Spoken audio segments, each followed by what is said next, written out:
China जो आज दुनिया की सेकेंड लार्जेस्ट जीडीपी कंट्री है, आज उसका डेट टू जीडीपी रेशियो 300% है। आज चाइना का डेट $54 ट्रिलियन है। इससे बड़ी जीडीपी होने के बावजूद यूएस का डेट केवल $23 ट्रिलियन है। चाइना का रियल एस्टेट मार्केट जो चाइना की जीडीपी का 1/3 एरिया कवर करता है, आज डूबने की कगार पर है। Beijing is grappling with a mounting debt crisis. $54 trillion at the end of 2022. This is the story of a huge change in the Chinese economy. Unrest is growing in China. Fresh protests have broken out in major cities with hundreds rallying, chanting. आज China की 50 से ज़्यादा cities ऐसी हैं जो वीरान पड़ी हैं। यहाँ कोई नहीं रहता, इसलिए इसे घोस्ट सिटीज़ भी कहा जाता है। आज चाइना की जीडीपी $17 ट्रिलियन बताई जाती है, लेकिन कई डॉक्यूमेंट्स बताते हैं कि चाइना की 35 to 50% जीडीपी बिल्कुल फेक है। ऐसा चाइनीज़ एक्स-पीएम ली केक्यांग का कहना है।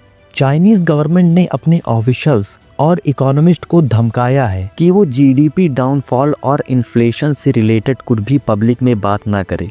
चाइना के एक्स-पीएम ली केक्यांग ने तो यूएस एम्बेसडर क्लार्क रैंड से ये तक कह दिया कि चाइनीज़ जीडीपी टोटली मैनमेड है और वो सिर्फ रेफरेंस के पर्पस में ही काम आती है।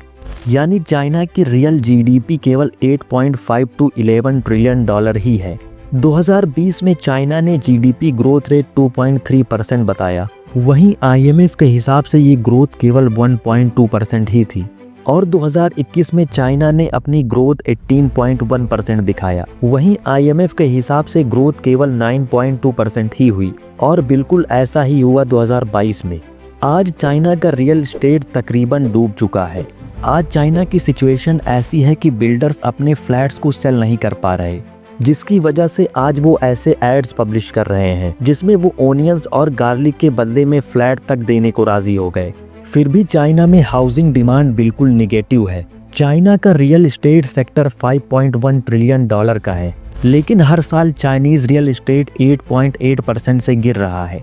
यानी हर साल ये सेक्टर $448 मिलियन का लॉस फेस कर रहा है।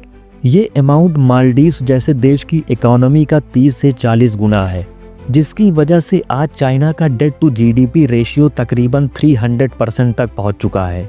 2022 में चीन में अनएम्प्लॉयमेंट रेट 21% तक पहुंच गई, मतलब हर 5 में से 1 युवा बेरोजगार है। जुलाई 2023 में ये आंकड़ा इतना बढ़ गया कि चीन की सरकार ने बेरोजगारी के ऑफिशियल डेटा पब्लिश करना ही बंद कर दिया। दोस्तों, ये है असली तस्वीर चाइना की इकोनॉमी की। एक तरफ दुनिया को दिखाया जा रहा है कि चाइना सुपर पावर बनने की राह पर है, लेकिन दूसरी तरफ उसके भीतर debt crisis, real estate collapse और यूथ अनएम्प्लॉयमेंट जैसी समस्याएं जड़ पकड़ चुकी हैं। सोचने वाली बात यह है कि जब किसी देश का हर 5वां युवा बेरोजगार हो, जब उसकी जीडीपी के आंकड़े खुद उसके लीडर्स और आईएमएफ से मेल ना खाते हों, और जब फ्लैट्स बेचने के लिए बिल्डर्स प्याज और लहसुन तक में डील करने लगें, तो क्या वो इकोनॉमी सच में सस्टेनेबल कहलाएगी? अब सवाल ये है कि क्या चाइना अपनी इकोनॉमी को संभाल पाएगा या ये क्राइसिस आने वाले सालों में और गहरा होगा? आपको क्या लगता है? कमेंट में ज़रूर बताइए।